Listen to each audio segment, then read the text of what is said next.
औरतां घर सन ये दरवाजा तोड़ के चले गए हैं। ये देखें, बच्चे को कॉट तो ये आज मैं हॉस्पिटल से आई हूँ, मेरा ऑपरेशन हुआ। ये मेरा बच्चा है, ये 2 दिन का, नहीं है मेरे बच्चे में कुछ हो जाना तो फिर ये 2 दिन का बच्चा है मेरा, और ये और ऑपरेशन मेरा हुआ है, और ये दरवाजा मार के तोड़ के ये अंदर एंटर हुए हैं। मेहमान आए ना तेन पूछे ना तो फड़ के ले गए तो लोग। ये देखें ये हमारे बच्चों के साथ क्या करके गए हैं। ये देखें, सब बच्चे रो रहे हैं, सब परेशान हैं, और हमारे घर मेहमान आए हुए हैं। बखा दिया तोड़े कोड़ भी बखा दिया लत्ता मार मार के। ये देखें, ये देखें, साढ़े घर दी चीजें साड़ियां तोड़ के गए। ये देखें, ये यहाँ इसमें बच्चा लेटा हुआ था, और ये देखें ये तोड़ के चले गए हैं। बच्चा की खुदा ना कर, ये देखें, कुछ हो जाना तो फिर। ये देखें, ये तोड़ के चले गए हैं।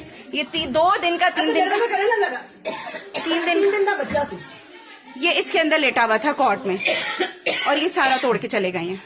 खुदा ना खाता सारे बच्चे को कुछ हो जाना तो ना देना, फड़ के कतल कर देना सी कंजरान का ना कर आप दे।